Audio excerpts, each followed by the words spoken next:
Bom dia, hoje é a continuação do 8º dia do propósito com Deus, uma campanha de 12 dias, o concerto com Deus, em 1 Reis 18, 22 em diante, mas vou ler do 20 hoje. Elias e os profetas de Baal no Monte Carmelo.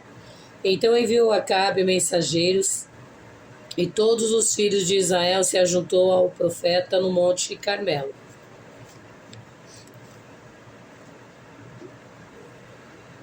Então Elias se chegou a todo o povo e disse: Até quando cocheareis entre dois pensamentos? Se o Senhor é Deus, segue-o. Se é Baal, segue-o. Porém o povo nada lhe respondeu. Então disse Elias ao povo: Só eu fiquei dos profetas do Senhor. E os profetas de Baal são 450 homens. Deem-se-nos, pois, 2 novilhos, escolham para si um dos novilhos, e dividindo-o em pedaços, o ponham sobre a lenha. Porém não lhe metam fogo, e eu prepararei o outro novilho, e o porei sobre a lenha, e não lhe metereis fogo. Então invocai o nome do vosso Deus, e eu invocarei o nome do Senhor. E há de ser que o Deus que responder por fogo, esse é que é Deus.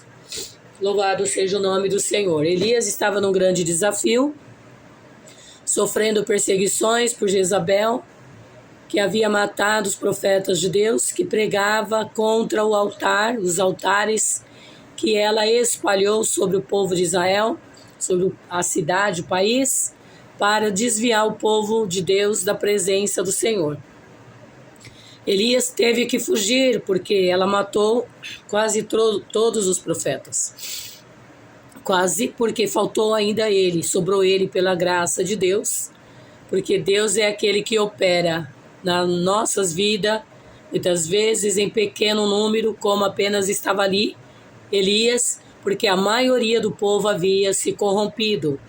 Mas Deus também falou para Elias no final, quando Deus mandou ele se apresentar a Acabe, no final de 3 anos de seca, que ele ficou ali sendo sustentado no deserto pelos corvos e tomando água do rio. O Senhor falou para ele que nem todos haviam se corrompido, se dobrado e nem beijado a Baal.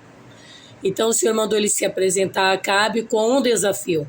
E ele falou para Acabe trazer os profetas de Baal até o deserto, e eles iriam ali no Monte Carmelo fazer um desafio.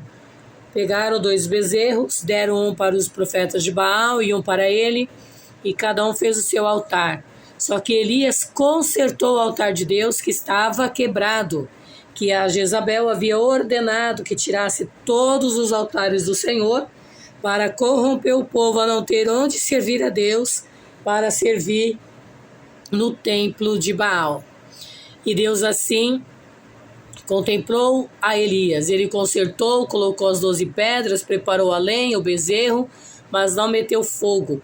E o povo de Baal já havia feito seus altares, colocado as suas lenhas, as suas oferendas, mas também não meteu fogo, e clamaram da manhã até o meio-dia. Mas Baal não teve resposta, porque Baal não é Deus.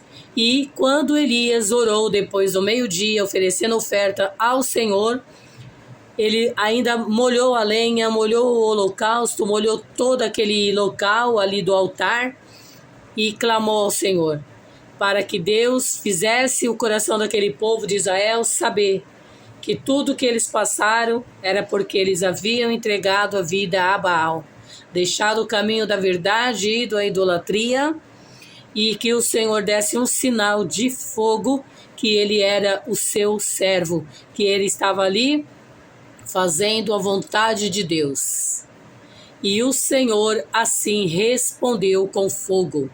Elias orou: responde-me, Senhor, responde. Mostre para esse povo que eu sou teu servo, e que o Senhor mesmo que fez o coração deles voltar atrás, ficar aí na miséria, na fome, no deserto, na seca, porque deixaram o caminho do Senhor. E o Senhor operou maravilhas ali, descendo fogo do céu, onde consumiu o altar, a água, a lenha molhada, a oferta molhada e tudo mais. E o Senhor naquele mesmo dia matou através de Elias e daqueles que obedeciam ao Senhor, os profetas de Baal. Então, qual é o teu problema? Qual é a tua luta? O que é que você está a enfrentar? Você está passando luta com Jezabel? Jezabel levou seu marido? Jezabel te perturba perto da sua casa, na porta da sua casa, joga oferendas, faz as oferendas de cigarro, cerveja, latas, faz macumba na tua porta, na sua janela, perturba a sua casa, você está sendo atormentado, atormentada, Jezabel está tentando você no trabalho, meu irmão, minha irmã, Satanás está levantando pessoas contra você, o demônio de Jezabel, espíritos imundos, que hoje são chamados na macumba de Iemanjá, de Pombagira, de vários tipos de demônio, que tem vários nomes, clama o sangue do Cordeiro. Primeiro conserta o teu altar também. Faça como Elias fez, conserta o altar e peça ao Senhor sinal, para que o Senhor venha agir. Primeiro o altar tem que estar limpo, tem que estar revestido, cheio de oração, jejum, consagração. Peça para Deus te limpar o corpo, a alma e o espírito, te encher do Espírito Santo dele, e aí Deus dará a resposta em nome de Jesus. Que o Senhor vos abençoe e vos guarde, que o Senhor faça resplandecer o rosto dele sobre vós e vos dê a paz.